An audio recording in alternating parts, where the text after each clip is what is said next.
Hello everyone, I'm Brad and welcome to Mediocre Models. In this video I'm going to show how I will paint late war Fallschirmjägers. I'm going to do two different kinds. I'll do one with the tropical camo for North Africa and Italian campaigns, and one I will do in sort of the European camo for East and Western Front. The models are undercoated in corax white. And for the paints we'll be using today for the contrast paints will be Space Wolves Grey, Creed Camo, Skeleton Horde, Militarum Green, Warp Lightning, Gore Grunter Fur, Snakebite Leather, Black Templar and Guilliman Flesh.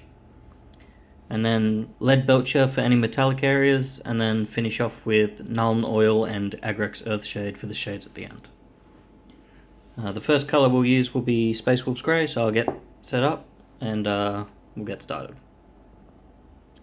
And so the first colour we'll be using will be Space Wolves Grey, and for this I'll put it just on the pants of the one that I'm doing for the European Theatre of War. And this is just to give it the sort of blue-grey Luftwaffe look.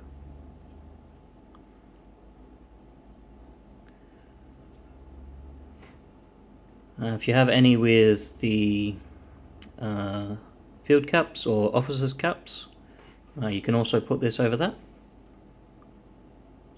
You can also put over any helmet coverings or anything like that if you want, if you like the look of the blue. If you don't, then you don't have to.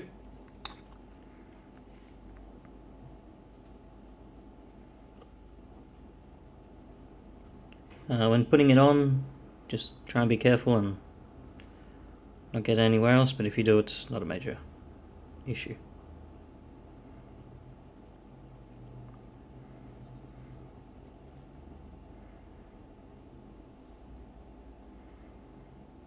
So that's his pants finished. The next thing I'll do is I'll paint his jacket, but to do it I'm gonna make up a mix, 2 parts of the Space Wolves Grey and 1 part Creed Camo, and this is just to do the sort of blue-green coloured jacket that they have.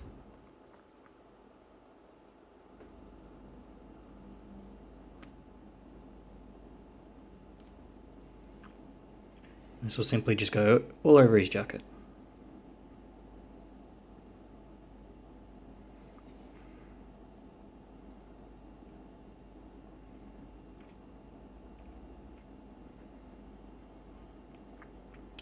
If you want, you can add more of the Space Wolves Grey or more of the Creed Camo to make it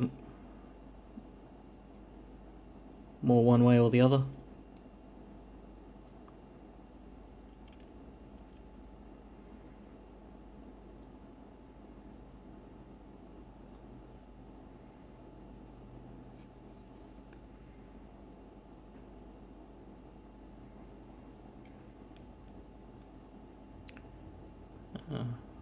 So I'll go and I'll continue on and finish his jacket, and then we'll move on to the next colour. While his jacket is still drying, the next colour I'll move on to will be straight Creed Camo, and this will be for any of the equipment, so just the tops of their water bottles. And I'll do this both for both the European and the sort of Italian and tropical ones.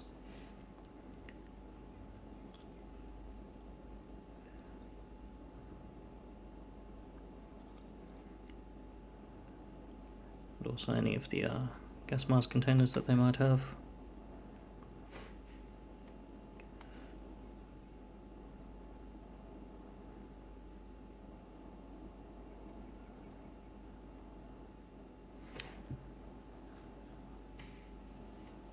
I will let that dry, and then we'll come on to the next colour.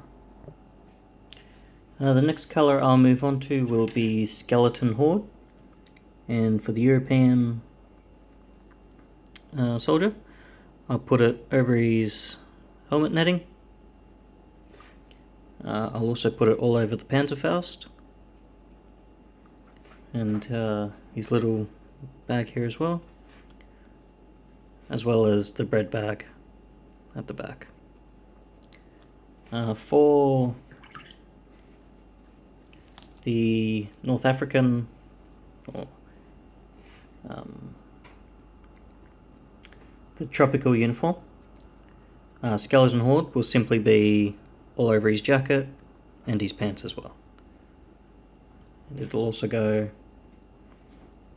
over his bread bag as well, and if he has any of these canvas rolls over his equipment. And this will just be main colour for all of that, as well as again any helmets or helmet coverings. You could also put this over field caps or the officers' caps as well. This will be basically the main colour for anyone you want in the tropical uniform. So I'll go through and I'll finish these two off, and then once that's dry we'll come on to the next paint. The skeleton horde is all over this soldier now, and as you can see he's nice and yellow. Looks like a giant banana holding a gun. So for the next colour, just to break the uniform up, I'll use militarum green, and with this colour it'll go basically straight onto his jacket and onto his helmet coverings or anything like that. And this is just to give a nice little camo pattern. So I'm putting it on. I usually do, small to medium shapes, just random shapes. If you're having trouble working out where to put the camo, or how much or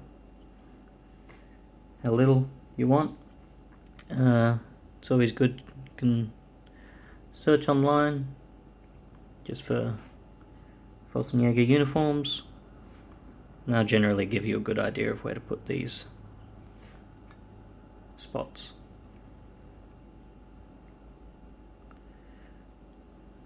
This will just help break up the uniform, make it not so monotonous.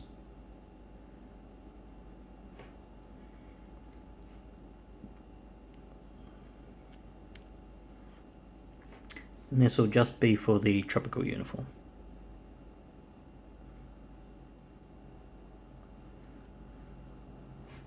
So it'll only also just go over his jacket. I won't put any on his pants. But if you have any with the helmet coverings, even the field caps, just the plain helmets as well, you could put it over this as well.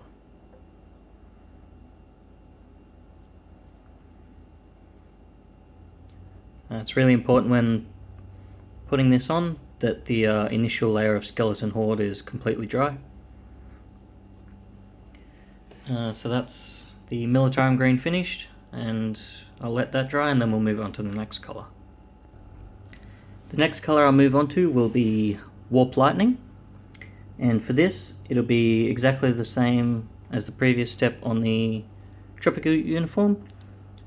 This will just be for the European uniform. So once again, just small to medium sized random shapes, or if you want you can look up Fallschirmjäger uniforms online, and that'll give you a good reference of where to put this.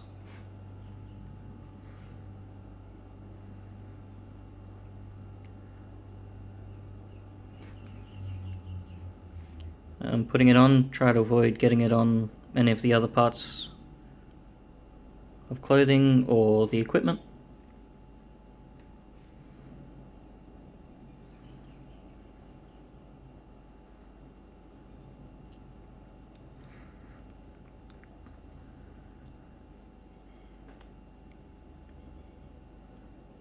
Try to avoid any major pooling as well, just to make it spread out nice and even.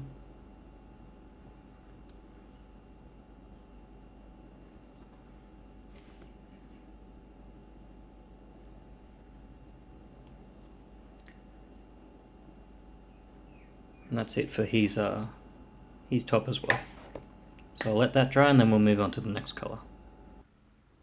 Now that both the militarum green and the warp lightning is dry, the next colour I'll move on to will be gore grunter fur. And with this colour I'll paint in any of the leather straps for the weapons, as well as this being another colour that will go onto their uniforms. So this will be both for the European and the tropical uniforms as well. When putting this on, I'll generally just put small amounts next to the already existing colour. And I'll sort of just try and put it in between. Once again, just small to medium random shapes. But as always, it's always good to look up the uniforms online, and you can sort of go along and try and copy it if you want.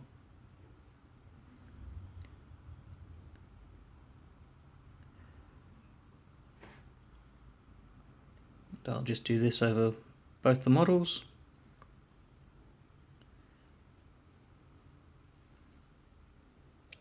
And once that's dry, I'll go through with corax white and I'll fix up any areas that I've gone over with the other colours onto their weapons, as well as their water canteens. So I'll finish these two off and let that all dry, and then we'll come back to the next colour.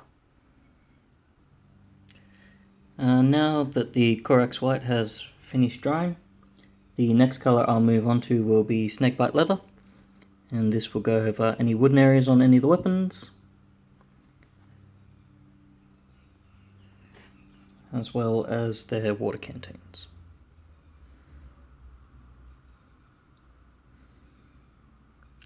Putting this on, do be careful and try to make sure it doesn't go onto any other parts of the uniform.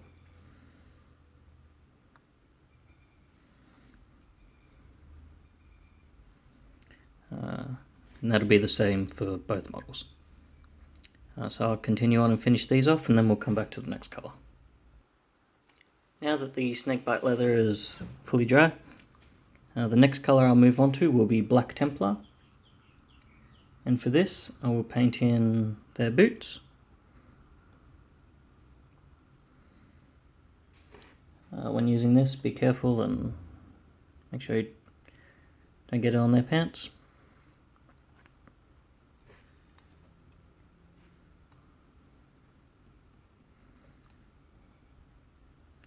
So any boots they have,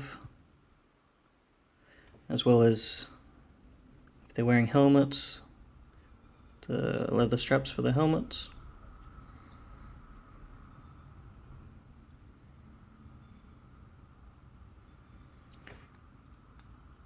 Any straps on their webbing, as well as any straps on their equipment.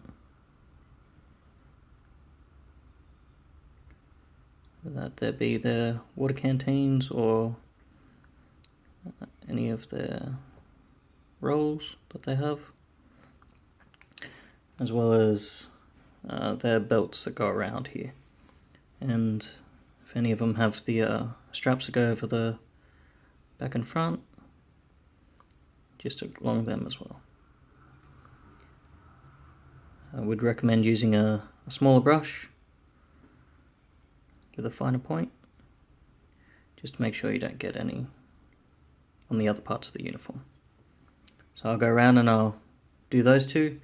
After I've finished with the black templar, I'll go back to corax white again, fix up any areas on their hands and faces where I've managed to spill the other colours, and then we'll move on to the final contrast paint. Now that I've finished applying the black templar and the corax white on all the skin and neatening that all up, the next colour I'll move on to will be Guilliman flesh, which will of course go over all of their flesh. So that'll be obviously their faces, their little ears that are sticking out, around the neck,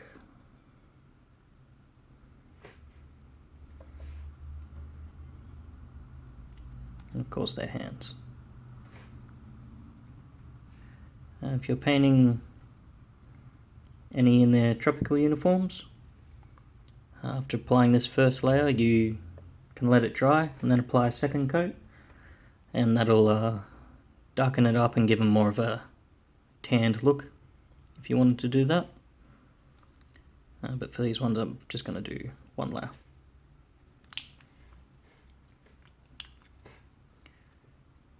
So I'll continue on and I'll finish this one off, and then when this is dry we can move on to the next step. Now that the Guilliman flesh is dry, the next colour I will move on to will be leadbelcher, and for this I'll do any metallic areas on the weapons.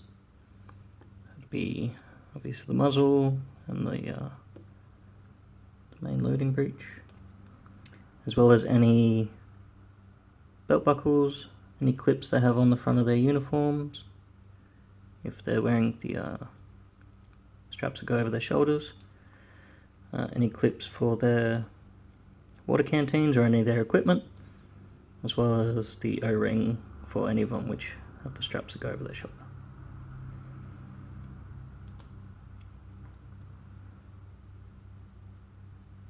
If you have any that are wearing the officers' caps or the field caps, they may have eagles on them.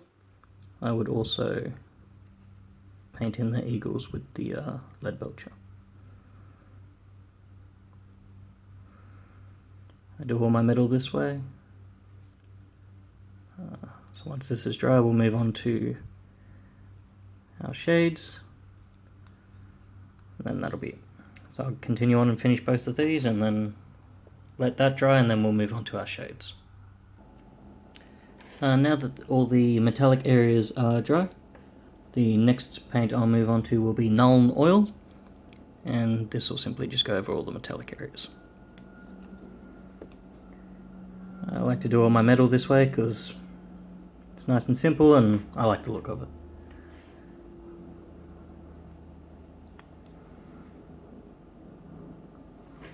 So as well as going over all the metal areas of the weapons, if you've done them this way, you'll also go over any of the metallic areas for their belts or their clips.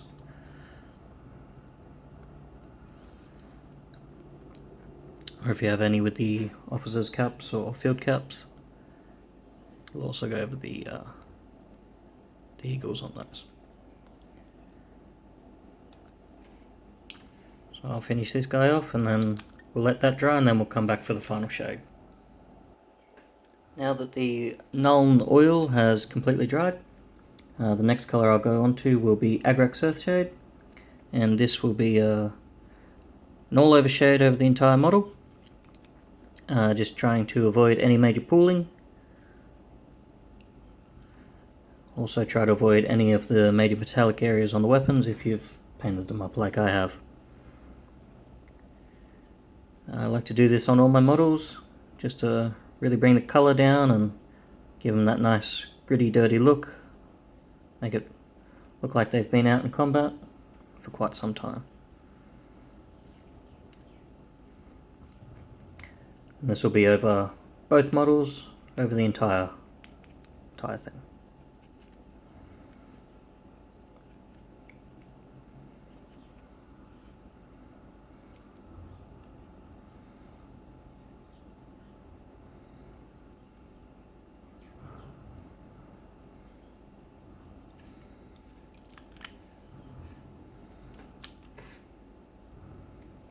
Using this, it'll also really bring those colours down, make them not so clean and pristine.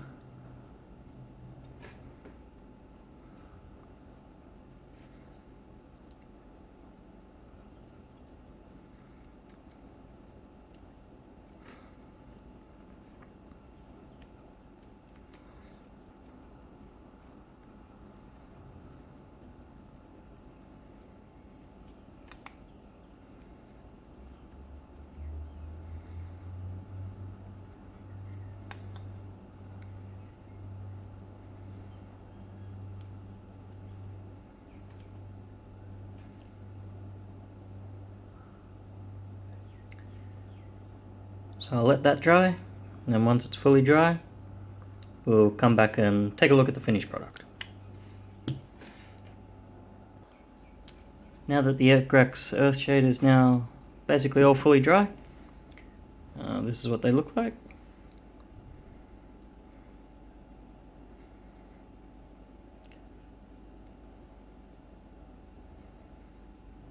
I really like how both of the models came out.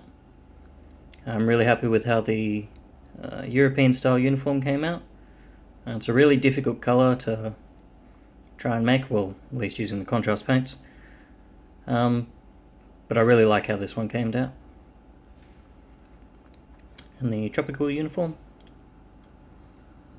Now it is worth noting that you don't have to paint their pants yellow. You could also use the Space Wolves grey or anything like that. You could also use the camouflage on the pants as well.